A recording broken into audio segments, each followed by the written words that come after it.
Hello' মৰমৰ অসমবাসী বন্ধু বান্ধৱীসকল, কি খবৰ আপোনালোকৰ? মোৰ ভালেই, আৰু আপোনালোকৰ চাগে অলপ বেছি ভাল নহয়নে? কাৰণ বহাগটো আহি নিচেই গাতে উঠিলেহি, আৰু বহাগৰ আগমনে সকলোৰে মনবোৰ উচাত পিচাত আৰু মতলীয়া কৰি তোলে। ঠিক তেনেদৰে মোৰো কৰিছে। আমি থাকিব পাৰোঁ অসমৰ বাহিৰত, কিন্তু অসমলৈ যেতিয়াই যি আহে আমাৰ বাবেও আহে। কাৰণ আমিতো অসমৰতো বাপতিসাহোনৰে প্ৰাণী নহয় জানো? গতিকে অসমীয়াৰ বাপতিসাহোনৰ বিহুটিনো কেনেদৰে প্ৰস্তুতি নকৰাকৈ থাকোঁ। আমি এনেদৰে প্ৰস্তুতি কৰিছোঁ। ব'লকচোন চাই যাওক মোৰ ভিডিঅ'টো আৰু উপভোগ কৰক। ভাল পালে কিন্তু এটা লাইক কৰিব দেই, আৰু মোৰ চেনেলটো ছাবস্ক্ৰাইব কৰিবলৈ নাপাহৰিব। গতিকে ব'লক ভিডিঅ'টো দেৰি নকৰি আৰম্ভ কৰোঁ। আপোনালোকে চাই যাব আৰু উপভোগ কৰিব। আৰু এই সময়তে মই আপোনালোকক জনাওঁ যে অসমৰ বাহিৰত থাকি বিশেষত্ব এই বহাগ মাহটোত লৈ অসমখনক বহুত মিছ কৰিছোঁ। যিহেতু বহাগে অসমখনক মোহনীয় কৰি তোলাৰ লগতে সকলোৰে মনবোৰকো মোহনীয় কৰি তোলে আৰু মতলীয়াও কৰি তোলে। গতিকে বহুত মিছ কৰিছোঁ। আৰু সেইবাবেই বহাগক আমি এইদৰে আদৰাৰ লগতে আপোনালোককো দেখাব চেষ্টা কৰিছোঁ, আৰু আপোনালোকে চাই যাব আৰু উপভোগ কৰিব। আৰু ভিডিঅ'টোৰ আৰম্ভণিতে আপোনালোকে আমাৰ দুজনী কাণ্ড চাওকচোন, আচৰিত মানিব। ইমান টিকলা নাচনীজনীক মই সজাব চেষ্টা কৰিছোঁ, আৰু কোনো পধ্যে মানে সজোৱাটো হোৱা নাই, তথাপিতো মই চেষ্টা কৰিছোঁ। চেষ্টাৰ অসাধ্য যিহেতু একো নাই, তথাপিতো তাইও মন কৰিছে। তাইক দেখিছা নাই কিমান ধুনীয়াকৈ আছে, কিমান মানে একো লৰচৰ নকৰাকৈ ধুনীয়াকৈ ৰৈ আছে।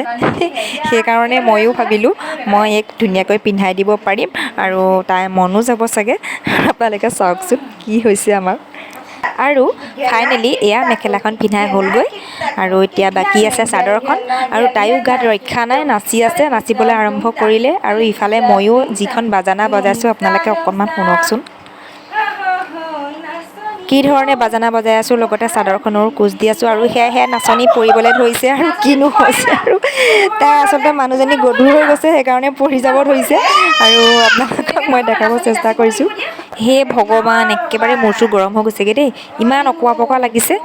কি যে হ'ব। সঁচাকৈ বহাগৰ বিহুটি বহুত আচৰিত দেই। 15-16 মহীয়া শিশুকো আকৰ্ষণ কৰে। আৰু আপোনালোকক দেখাব পাই মই বহুত সুখী হৈছোঁ যে সম্পূৰ্ণকৈ যে পিন্ধাবলৈ মই পাৰিলোঁ। চাওকচোন আমাৰ নাচনী একদম প্ৰস্তুত। আৰু জল্দি মোৰ কেমেৰাৰ দ্বাৰাই দুকপিমান ফটোশ্বুট কৰিলোঁ। যিহেতু অকণমান নচাৰ পিছত যিহেতু ভাগৰ লাগিব, গতিকে ফটো মাৰিবলৈতো নিদিব। গতিকে চাওকচোন ফটো কেইকপি।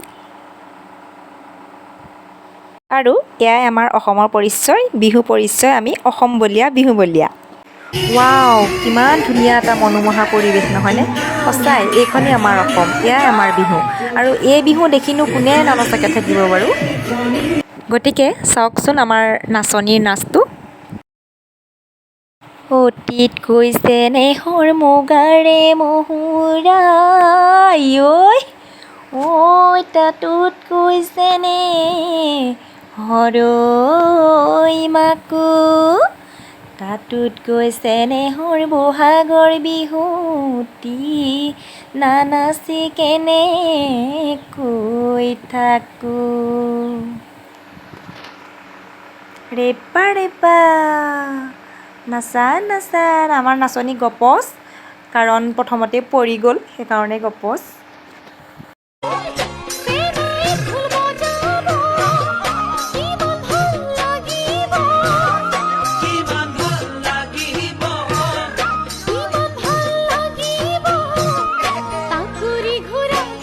অকণমান নাচিবলৈ চেষ্টা কৰিলোঁ। গতিকে বন্ধু বান্ধৱীসকল, আজিলৈ মোৰ ব্লগটো ইমানতে সামৰণি মাৰিম বুলি ভাবিছোঁ। আৰু আপোনালোকে মোৰ ভিডিঅ'বিলাক চাই কেনেকুৱা পায় বাৰু, কমেণ্ট বক্সত কমেণ্ট কৰি জনাবচোন। আৰু যদিহে ভাল পায় তেতিয়া এটা লাইক কৰিব, আৰু মোৰ চেনেলটোত ছাবস্ক্ৰাইব কৰিবলৈ নাপাহৰিব। অনাগত দিনত যিবিলাক ভিডিঅ' আহিব লগা আপোনালোকে ভাল পাবলৈ মই চেষ্টা কৰিম। আৰু সকলোলৈকে মোৰ ফালৰ পৰা বহাগৰ বিহুৰ শুভেচ্ছাৰে অসমবাসী সকলো বন্ধু বান্ধৱীলৈ শুভেচ্ছা জনাইছোঁ। আৰু মোৰ ভিডিঅ'বিলাক আপোনালোকে চাব বুলি মই আশা ৰাখিলোঁ। ভিডিঅ'টো যদি ভাল পালে তেন্তে লাইক আৰু ছাবস্ক্ৰাইব কৰি দিব।